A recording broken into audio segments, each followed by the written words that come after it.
Welcome to the Horrifier, हर रोज horror का डोज। 25 साल की सुहानी उस रात करीबन 12:30 बजे अपने ऑफिस से घर लौट रही थी। उस दिन उसे ऑफिस में काम करते हुए काफी देर हो चुकी थी कि एकदम से सुनसान रास्ते में उसकी गाड़ी जंगल के पास खराब हो गई। सुहानी बड़ी घबरा गई। उसने कई बार गाड़ी को स्टार्ट करने की कोशिश करी मगर उसकी गाड़ी स्टार्ट नहीं हुई। तभी सुहानी के पास एक कार आके रुकी। उसमें से दो लड़के निकले और उन्होंने सुहानी से पूछा कि क्या उसे मदद चाहिए। तो सुहानी ने कांच नीचे करके उन्हें बताया कि उसकी गाड़ी एकदम से खराब हो गई। दोनों ने सुहानी को कार का बोनट खोलने को कहा और फिर वो दोनों गाड़ी में कुछ करने लगे। मगर फिर ना जाने क्या हुआ कि दोनों एकदम से सुहानी की तरफ आए और सुहानी की ड्राइवर सीट वाला दरवाजा खोला और सुहानी को अपने साथ घसीट कर जंगल की तरफ ले जाने लगे। दोनों का इरादा नेक नहीं था। सुहानी घबरा रही थी, वो चिल्ला रही थी मगर एक लड़के ने उसका मुंह टाइट से बंद किया हुआ था और वो उसे घसीटता हुआ अंदर जंगल को ले गया। जंगल पहुंचते ही एक लड़के ने सुहानी का दुपट्टा छीना और उसका हाथ और पांव उसी के दुपट्टे से बांध दिया। दोनों भेड़िए जैसी नजर से सुहानी को देख रहे थे। दोनों ने शराब पी हुई थी। वो सुहानी पर टूटने ही वाले थे कि तभी किसी ने पीछे से उन्हें पत्थर मारा। सुहानी ने पीछे देखा तो एक लड़की दूर एक पत्थर के पीछे बैठी हुई थी। उन लोगों ने भी ढूंढना शुरू किया कि कौन है कि तभी उन्हें वो लड़की पत्थर से उठकर एक पेड़ के पास पीछे जाते हुए दिखी। दोनों समझ गए कि उनकी इस हरकत को कोई देख रहा था और इससे पहले कि वो लड़की इनके लिए कोई खतरा बने, दोनों उस लड़की को पकड़ने को भागे। वो लड़की कभी इस पेड़ से उस पेड़ के पीछे भागती और वो उसके पीछे भागते, कभी इस पेड़ से उस पेड़ की तरफ, और वो भाग रही थी जंगल में। और फिर एकदम से कहीं दूर जाके उस लड़की की चीख सुनाई दी, मानो उन दोनों लड़कों ने उसको पकड़ लिया हो। वो चिल्ला रही थी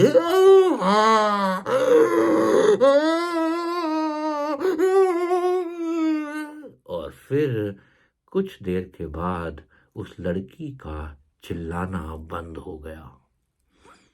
दुपट्टे से बंधी सुहानी कांप रही थी कि अब वो लोग उसके पास आएंगे और उसका भी कुछ बुरा हाल करेंगे।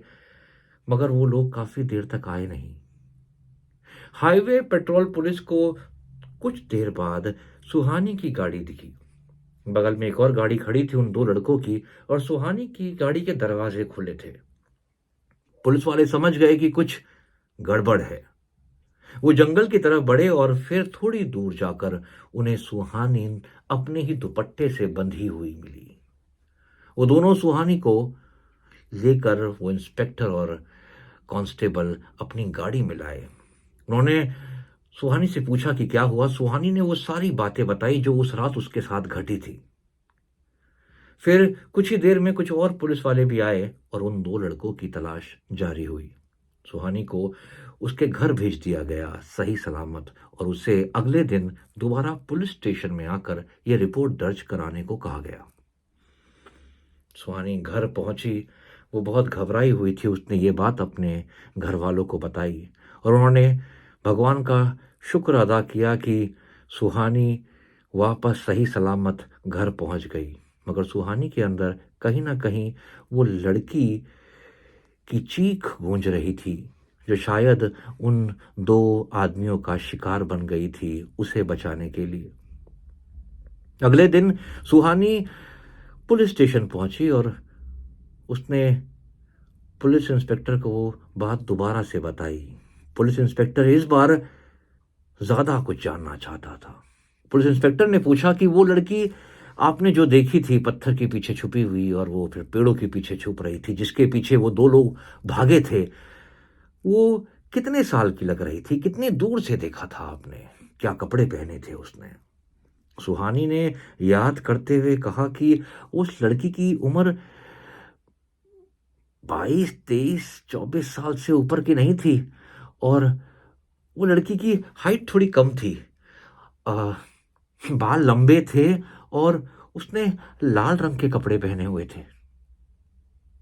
पुलिस इंस्पेक्टर के चेहरे पर एक गंभीरता साफ दिखाई दे रही थी।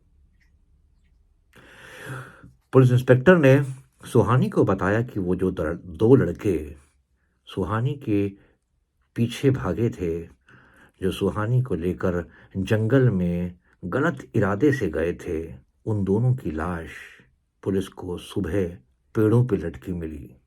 उन्हें बुरी तरह से किसी ने फाड़ा हुआ था, गला पूरा उनका फटा हुआ था, खून से लथपथ थी दोनों लाशें और बड़े बड़े पेड़ों के ऊपर वो लाशें झूल रही थी। सुहानी ये सुनकर हैरान हो गई कि भले ही उन्हें मारकर ऊपर किसने डाला होगा, मगर सुहानी उनसे ज्यादा चिंतित थी उस लड़की के बारे में। सुहानी ने पुलिस वाले से पूछा कि और वो लड़की का क्या हुआ। पुलिस ने कहा कि जिस लड़की का आपने ब्यौरा हमें दिया है वो 23-24 साल की लड़की, लाल कपड़ों में, लंबे बाल, कद छोटा, वो तो आज से 10 महीने पहले ही इन्हीं जंगलों में मर गई है।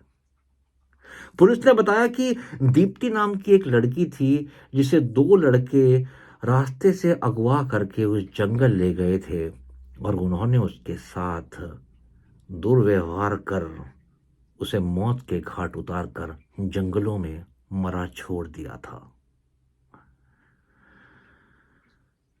वो लड़की कोई और नहीं, शायद दीप्ति ही थी जिसने उन दो लोगों को मौत के घाट उतारा था। ये सुनकर सुहानी घबरा गई और उसके आंखों के आगे वही मंजर आने लगा जब वो लड़की पेड़ के पीछे से सुहानी को देख रही थी और उसकी वो चीख जो चुभ रही थी सुहानी के कानों में। यूं तो उस रात एक आत्मा ने दो लोगों को मौत के घाट उतारा था, मगर वो आत्मा उस रात सुहानी के लिए किसी भगवान से कम नहीं थी जिसने सुहानी को उन लोगों से बचाया था।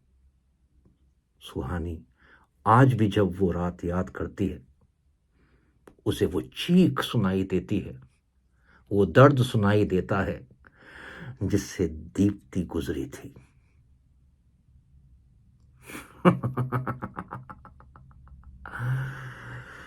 अगर आपको ये कहानी जरा भी अच्छी लगी हो तो प्लीज सब्सक्राइब, कमेंट और लाइक जरूर कीजिएगा, हौसला बढ़ता है। Thank you.